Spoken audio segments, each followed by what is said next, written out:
Eh bien, bonjour, nouvelle session de présentation du développement pour Dolibar. Aujourd'hui, nous allons... Déjà, vous allez m'excuser, j'ai le hockey, donc ça sera un petit peu chaotique, je pense, mais c'est pas grave. Nous allons aujourd'hui parler de l'architecture de Dolibar et plus précisément de l'architecture de ses dossiers et autres répertoires. Nous allons donc parler de comment est architecturé l'ensemble des dossiers que l'on trouve dans Dolibar, en particulier naturellement le htdocs, ainsi que les autres petits dossiers que l'on trouve et qui sont intéressants de regarder quand même régulièrement parlant. Bien, alors avant de commencer, on va regarder déjà quelques fichiers qui sont importants. On en avait déjà parlé la dernière fois. Un des fichiers importants, c'est le changelog, qui va contenir toutes les évolutions associées à la version que vous utilisez. Donc typiquement, si on ouvre ce fichier,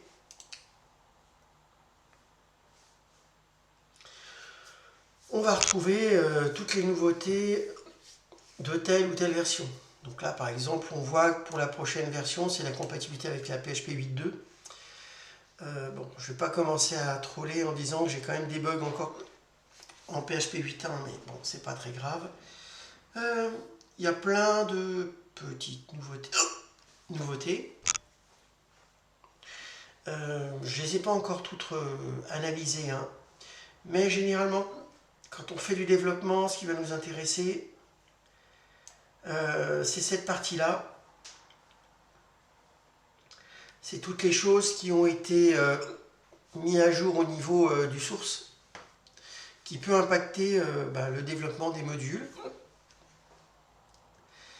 Et aussi les warnings, qui sont typiquement telle ou telle chose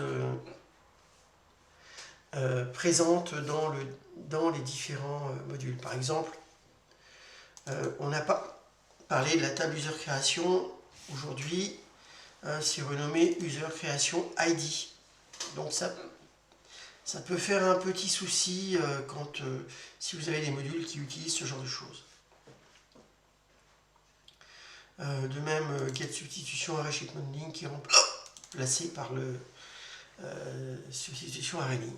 Bon, j'espère que mon OK n'est pas trop gênant, mais malheureusement, on va devoir faire avec. Bien. Je continue. Donc ça, c'était le fichier changelog. C'est un peu... quand on a une nouvelle version qui arrive, ça fait partie des petites choses qu'il faut lire pour voir s'il y a des choses qui sont vraiment importantes à vérifier dans la structure. Ensuite, on a pas mal de petits dossiers. Alors, build, c'est ce qui permet de faire des constructions de modules, mais on s'en fout, très clairement. C'est lié à la création des packages de Dolibar. Dev, c'est tout un ensemble de petits outils qui sont utiles, notamment, il y a un truc qui permet de faire de la translation automatique en PHP. Ça, je crois que c'est utilisé, il utilise le Google Transiflex, et donc il récupère des traductions en automatique. Moi, je ne me sers pas trop de tout ça. Je sais que ça est utilisé par d'autres, mais je me suis développé mes propres documents. Il y a le dossier doc qui ne contient pas grand-chose. Celui qui va nous intéresser et dont on parlera un petit peu plus tard, c'est le dossier document. Le dossier document, en fait, va contenir tous les dossiers associés au module. Par exemple, pour facture, vous allez retrouver tous les dossiers de vos factures avec les différents documents qui sont positionnés à l'intérieur. Généralement, on a un répertoire et le fichier PDF de la facture, etc. etc. C'est là aussi où vous allez retrouver les pièces jointes associées que vous avez saisies dans les documents. Bien. Petite subtilité pour les fournisseurs, C'est fournisseur commande et fournisseur facture, ce qui n'est pas très logique, mais bon, c'est comme ça que ça a été fait. Bien, je reprends la structure de mes dossiers. Hop. Donc on a le dossier document qui va être un peu la GED de Dolibar, c'est là où on va stocker nos différents fichiers. Le dossier script, je m'en sers pas. Mais bon, il y a des petites choses à l'intérieur. C'est des outils hein, généralement comme le CRUD pour lancer les jobs, des choses comme ça. Bon, dans mon cas d'école, je ne l'ai pas utilisé, donc je ne peux pas vraiment en parler. Par exemple, il y a les exports en banque, des choses comme ça. Click to Dial, je crois que c'est pour faire de... Quand on clique sur un numéro, ça déclenche. Ça, c'est des choses qu'on installe quand on fait du paramétrage de machine. Bon, c'est pas forcément intéressant. Dans le dossier test, c'est tout ce qui a trait au test unitaire de Dolibar, des modules. Bon, il y a énormément de choses.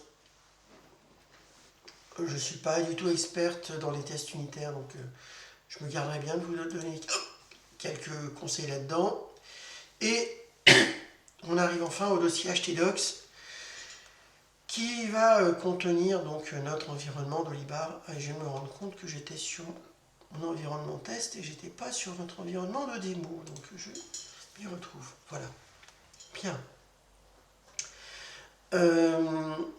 Dans ce dossier htdocs, on va avoir deux types de fichiers. Enfin, deux types de dossiers, pardon. Des dossiers qui correspondent à des modules, comme par exemple les commandes, les catégories, les contacts, etc., les contrats, et j'en passe. Et tous les dossiers que j'appellerais non modules, qui sont en fait des dossiers communs à Dolibar, c'est-à-dire des dossiers qui sont utilisés par Dolibar indépendamment des modules. C'est un peu les... j'ai un peu du mal à trouver un bon terme. En fait, c'est tous les dossiers qui sont utilisés par Dolibar. Vous avez aussi quelques petites subtilités qui sont des regroupements de modules. Et alors ça, pour moi, c'est un peu la merde dans Dolibar, mais bon, c'est présent malheureusement. C'est notamment le dossier compta, où on va retrouver le module banque, le module des factures, le module des paiements, toute la partie sociale et les prélèvements, qui sont des modules à part entière qu'on va pouvoir activer et désactiver, mais qui sont dans ce dossier compta. De la même manière, on a un dossier com, où on va retrouver les propales et l'agenda. Me demandez pas pourquoi c'est fait comme ça. Je pense que historiquement, ça avait été mis en place comme ça et c'est resté comme ça. On a le même problème. Enfin, je m'excuse d'appeler ça un problème. Hein. Oui, il y a les gens qui sont positifs envers ça et ceux qui ne le sont pas. Personnellement, j'aurais préféré avoir un module, un nom de module, parce que ça permet de retrouver ces petits plus facilement que un dossier qui va contenir plein de modules. Parce que typiquement, au début, quand on cherche où se trouve le dossier des modules, on ne s'attend pas forcément à le retrouver dans le dossier compta. Quand on voit que tous les autres modules sont à la suite. Un autre dossier dont je n'ai pas parlé, c'est les fournisseurs. On va voir aussi toutes les commandes, toutes les factures, tous les paiements et tout ce qui est trait aux produits des fournisseurs. Bon, il y a juste une liste, mais c'est quand même... c'est pas forcément là où je m'attendais à trouver mon fournisseur. Surtout qu'entre temps, on a créé un module demande de prix qui est devenu supplière proposal, qui n'est pas dans le dossier des fournisseurs. Voilà, ça fait partie des petites choses un peu exotiques de Dolibar, je dirais. Bon, c'est pas dramatique en soi, hein. À part ces deux trucs, À part ce truc-là, on est quand même assez propre dans la structuration. Bien, je vais vous parler. Donc, bon voilà, ça. Excusez-moi, hein, c'est un peu compliqué pour moi de parler, mais bon, on va faire un effort. On va tenir. Qu'est-ce que je voulais dire? Je crois que dans salarié, non, c'est propre aussi. Ouais. Bien. Donc, comme je le disais tout à l'heure, on a des dossiers qui sont associés à des modules et des dossiers qui ne sont pas associés à des modules. Et on va faire un peu le tour de tous ces dossiers qui ne sont pas associés à des modules afin de pouvoir un peu les repérer et voir ce qu'on peut en faire. Premier des dossiers, le dossier admin, qui va contenir en fait tous les modules d'administration des différents modules. Enfin, toutes les pages d'administration des différents modules. Rappelez-vous, quand on faisait configuration module et qu'on allait sur... Alors, attendez, je vais juste minimiser ça. Proposition commerciale. Oui, il y a aussi beaucoup de problèmes, c'est ce que je disais tout à l'heure à Jacques. On a beaucoup de choses qui ont été historiquement écrites en français. Ensuite, on est passé sur de l'anglais, mais on a encore une grosse dette, d'écriture en français. Même si elle est en train de disparaître petit à petit, elle est toujours présente. Ce que je voulais voir avec vous, par exemple, c'est le module Propal. Vous voyez, il est dans le dossier admin de Dolibar.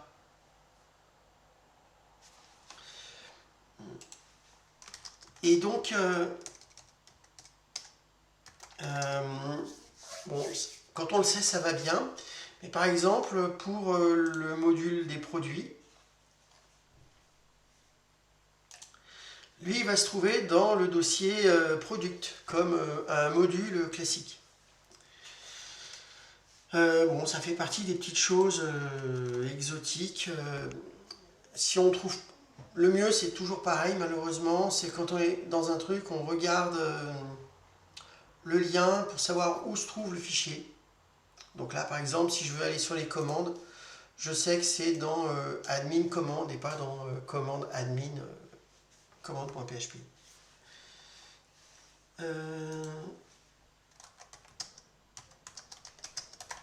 Excusez.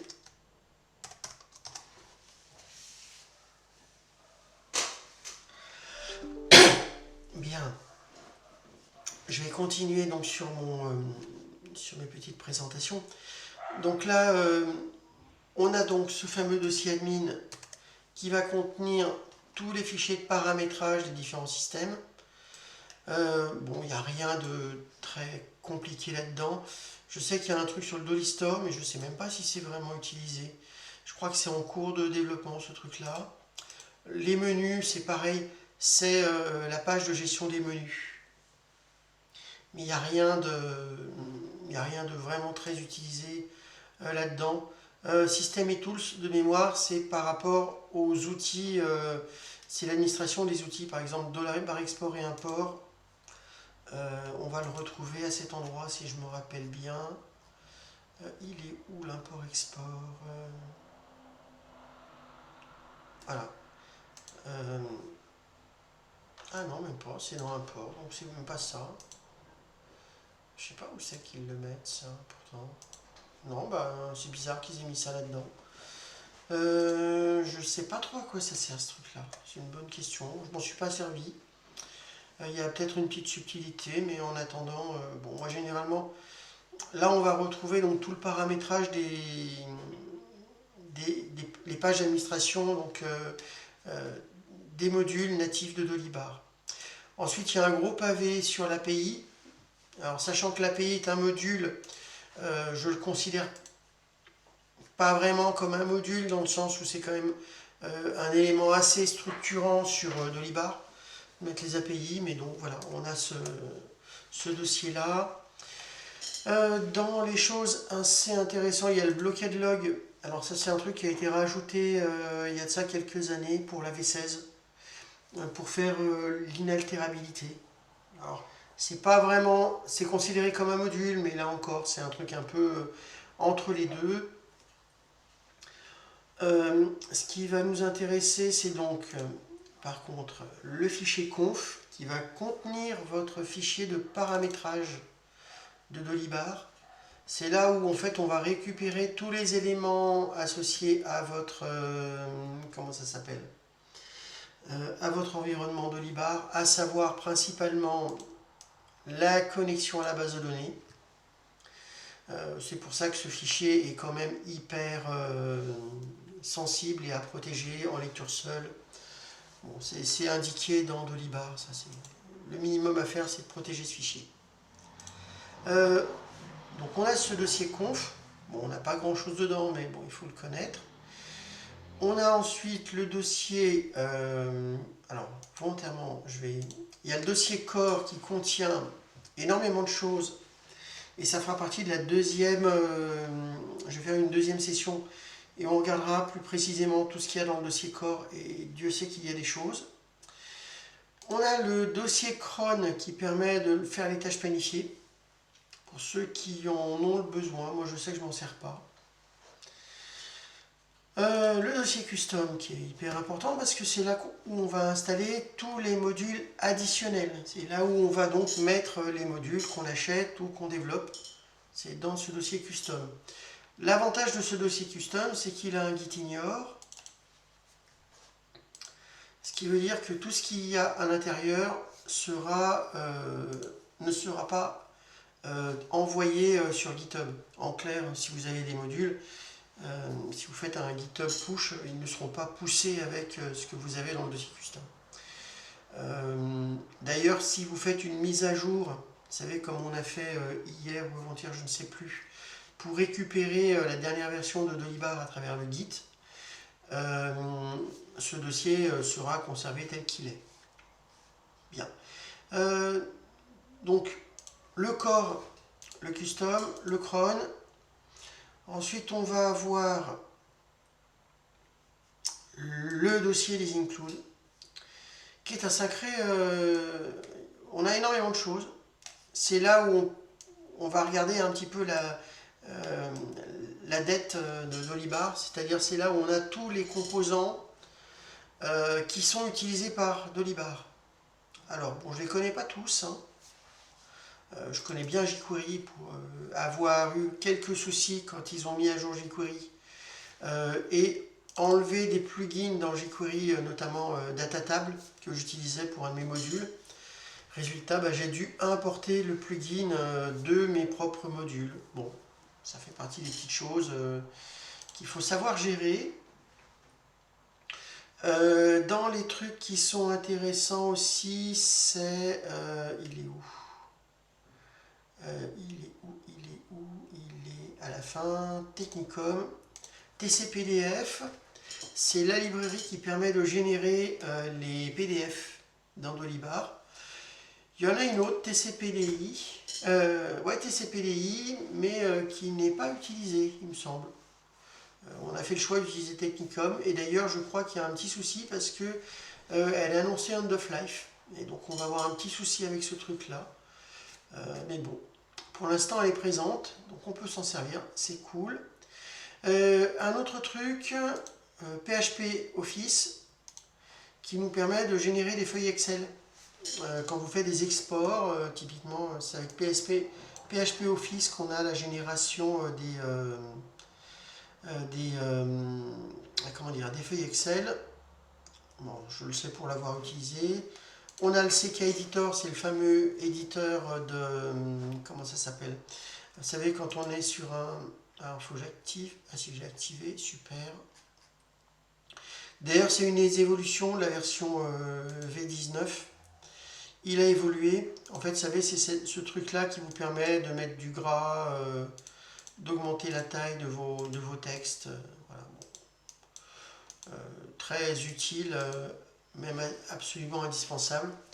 Et donc, ça fait partie de la dette, je dirais, de Dolibar. tout ce qui est dans Include, en fait, se trouve ici. Je vois qu'il y a un truc par rapport au Mobile Detect. Si je me rappelle bien, c'est pour tester quelle est la version du mobile sur lequel vous êtes connecté. Bon, voilà, il y a plein de petites choses sympathiques. Ça, c'est pour le POS, le Point of Sale. Tiens, j'y suis allé. Ah oui, c'est la debug bar. C'est la petite barre qui est en bas, ici, qui vous permet d'avoir les différents... savoir un petit peu qu'est-ce qu'il y a dans votre page en termes de variables. Je m'en sers pas trop, en fait. Ou alors c'est vraiment en désespoir de cause. C'est-à-dire quand je trouve vraiment plus rien, là je peux accéder un petit peu aux requêtes qui sont passées et bon, ça me permet d'aller assez vite pour repérer des anomalies. Je vais la minimiser, voilà. Donc j'en étais un petit peu à cette partie d'aide fiscale, les includes. En fait, c'est tout ce qui est composant utilisé par Dolibar pour son activité. C'est assez... Enfin, il y a pas mal de choses, mais je sais que le but, c'est qu'il y en ait quand même de moins en moins. On verra avec le temps qu'est-ce que ça donnera. Ensuite, on a le dossier install. C'est ici que va passer votre Dolibar. En fait, c'est là que se trouve la partie installation de Dolibar. On va y retrouver en fait toutes les étapes quand on fait une installation. Donc toutes les pages d'installation avec pas mal de petites choses comme les rajouter des samples au démarrage. Qu'est-ce qu'on a de sympa? Moi j'y vais souvent parce qu'il y a le MySQL table où il y a toutes les tables de Dolibar qui sont présentes. On en a un peu parlé lors de la dernière présentation, ainsi que les datas et la migration. En fait, quand on fait des modifications au niveau des structures des tables, on est obligé de rajouter dans le numéro de version et dans les tables ici, sinon ça ne sera pas maintenu. Dans le PGSQL, je crois qu'il y a juste les trucs qui sont propres à Postgres, et je crois que c'est pareil pour SQLite. Il y a quelques petites fonctions qui ne fonctionnent pas nativement, qu'elles ont été mises là. Et pour MySQL, il n'y a rien, si je me rappelle bien. Oh, ils ont mis des jolis backgrounds, je ne savais même pas. Oh, bah. Il faudra que je pense à les rajouter, c'est très bien. C'est pas grave. Donc, on a vu le dossier install. Donc, je vais continuer rapidement sur la suite. Il y a un dossier qui contient en fait la totalité des fichiers de langue de Dolibar. Juste un petit truc culturel. Ouais. Ça représente quand même 60 mégas. C'est un gros dossier. Très gros dossier. Toutes les langues, je crois, ne sont pas représentées, mais on en a quand même une bonne centaine. À titre d'expérience, quand je fais mes développements, je mets toujours 5 langues dans mes modules, qui correspondent aux 5 langues qui sont utilisées sur le Dolistore. En fait, c'était toujours un peu le problème, quelle langue je choisissais. Bon, bah, j'en ai pris 5. Au moins, je suis sûr que celles-là, elles sont présentées. De la même manière, oui. Généralement, c'est toujours le FRFR qui est le plus représenté en termes de contenu, ainsi que le ENUS. L'espagnol est bien rempli aussi. Généralement, ils sont assez à jour, les autres. C'est toujours un petit peu au cas par cas. Bien. Gros pavé, le dossier Module Builder, qui a son propre dossier d'administration et qui a ici le template de création d'un module de base. Donc on aura le temps d'en reparler. Module Builder permet de faire pas mal de choses pour créer des modules en partant de zéro, mais je trouve qu'il est quand même encore bien léger pour faire un module from scratch. Alors j'ai tenté de le faire, et au bout d'un moment, ça m'a saoulé, je suis reparti sur du pur code. Mais c'est comment dire, c'est quand même une bonne initiative. Ce qui me gêne le plus aujourd'hui, c'est qu'on a pas mal de personnes qui nous créent un module dans Module Builder et le font ensuite intégrer au corps. Sauf que c'est tout sauf stable. Je trouve pas que ce soit encore une bonne solution de mettre ça là-dedans. Enfin bon, c'est mon avis personnel. Dans la série des autres dossiers intéressants, on a le dossier public. Alors, le dossier public, oui, il y a un vrai problème de maintenabilité ensuite. Tu as bien raison, Sébastien. Le dossier public, en fait, c'est un dossier où on va pouvoir, quand on expose en fait comment dire ça, quand on souhaite exposer en fait des applications, des modules de Dolibar sur Internet, c'est dans ce dossier-là qu'on va retrouver les différentes pages. Notamment, on a le dossier ticket qui va contenir les pages qui permettent de créer les tickets depuis Internet. Alors, j'ai un petit peu créé des trucs là-dessus. Bon, moi, je ne suis pas une fervente là-dedans parce que ça veut dire qu'en clair, je dois installer mon Dolibar sur un serveur connecté à Internet.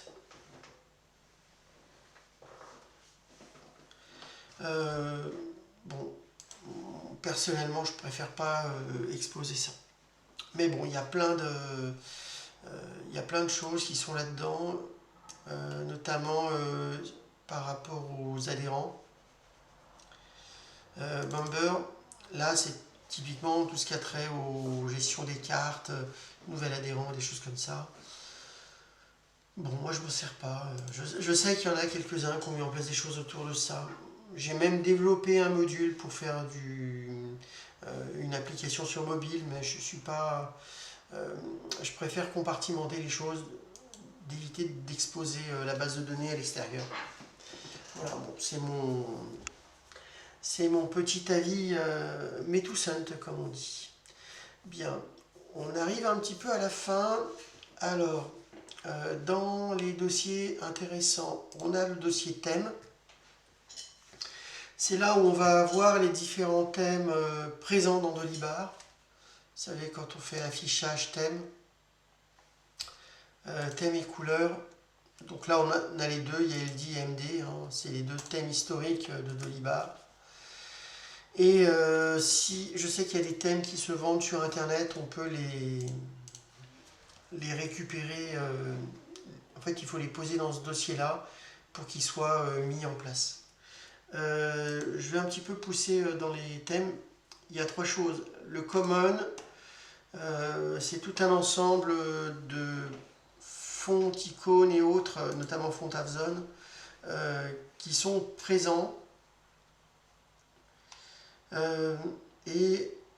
Si je me rappelle bien, oui, il y a aussi tout ce qui a trait au...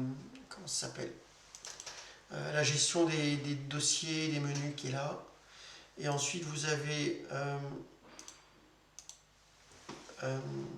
pour LD, c'est là où on a les différents éléments. Bon, moi je ne suis pas allé trop farfouiller dedans, surtout qu'il y a d'autres éléments ailleurs. On aura le temps de regarder tout ça. Voilà globalement, on a fait à peu près le tour. Ah oui, il y a le website aussi pour ceux qui créent des sites, chose que je n'ai jamais fait avec Dolibar. Alors, est-ce que j'ai oublié de vous dire des choses? Je crois que j'ai fait un peu le tour des choses que je voulais voir en termes de modules. Bon, bah c'est parfait. Il y a le dossier user aussi. Bon, alors je vais en parler parce que en fait, si on va dans les modules, c'est considéré comme un module à part entière, mais en fait, on ne peut pas le désactiver. Donc c'est quand même un module qui fait partie du cœur de Dolibar. Alors, comme la vidéo fait une petite demi-heure, je vais considérer que ça fait déjà un premier paquet. Je vais arrêter l'enregistrement. On va faire une petite pause et on reprendra pour la deuxième partie dans un petit quart d'heure.